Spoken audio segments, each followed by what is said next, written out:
Partai Demokrat milik keluarganya Pak SBY dikudeta. Inilah judul berita yang menarik yang minggu kemarin beredar yang ternyata ada dua sisi melihatnya. Yang pertama, melaporkan bahwa seorang pejabat negara ingin mencaplok Partai Demokrat sebagai kendaraannya di tahun 2024. Dia dikatakan mempengaruhi mayoritas petinggi partai. Satu-satu petinggi Partai Demokrat disambanginya untuk mengatur strategi mengimpeach sang mayor. Lalu di satu sisi mengatakan, oh tidak, saya pejabat negara tidak pernah tutup pintu. Semua welcome, termasuk para pejabat petinggi Partai Demokrat yang ingin mengimpeach sang mayor. Jadi gerakan pemakzulan adalah usulan internal Partai Demokrat yang meminta saya menjadi penengah, menjadi pemimpin baru. Jadi ada dua versi. Yang satu sang jenderal yang ingin mencaplok untuk kendaraan 2024. Yang satu lagi info bahwa orang dalam Partai Demokrat lah yang ingin menyelamatkan Partai Demokrat perlu pemimpin baru. Bukan mayor tapi jenderal. Oke, kita coba sambungkan dengan cara bernegara yang ada dalam kepemimpinan di dalam sebuah negara. Kita buka sejarah sedikit.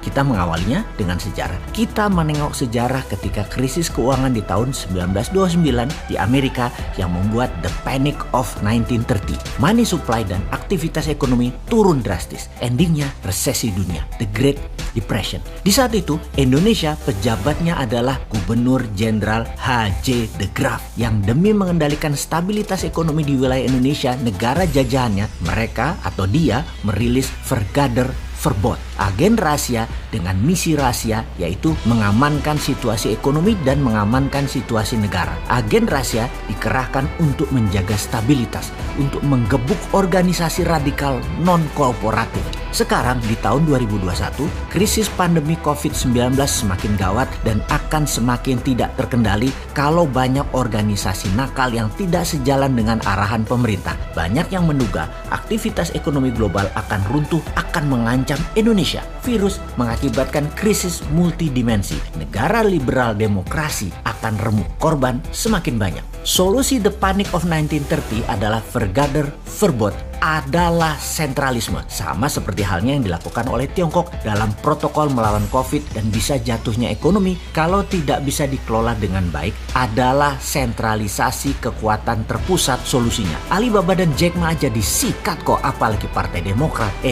Beda negara. Pemerintah Indonesia agaknya mengadopsi metode sentralisasi ini. Omnibus Law dan Pilkada 2024 bisa dikatakan solusi tepat adalah solusi sentralisasi. Dan hal ini bisa difahami, sangat bisa dimengerti. Tahun 2022 ini tahun momentum yang penting. Bangkit dan hancurnya pemerintah ditentukan di situ. Tidak diadakan pilkada dan semua wilayah yang hampir 250 kabupaten kota hingga tahun 2023 akan menggunakan PLT, kepala daerahnya. Adalah cara untuk membangun struktur sentralisasi, memudahkan negara merespon krisis pandemik dan paniknya ekonomi. Sentralisasi eksekutif dibarengi konsolidasi legislatif, DPR harus seirama dengan pemerintah. Karena sejak awal COVID hingga saat ini pemerintah sedang menghadapi bahaya besar jika tidak bisa mengendalikannya. Karena itu setelah FPI maka Partai Demokrat dianggap berpotensi tidak nurut. Terbelah dua saat ini Partai Demokrat tersebut. Ada yang dianggap membangkang setengah kader Partai Demokrat, dalam hal ini yang dikategorikan elemen non-korporatif di bawah mayor. Yang lainnya mau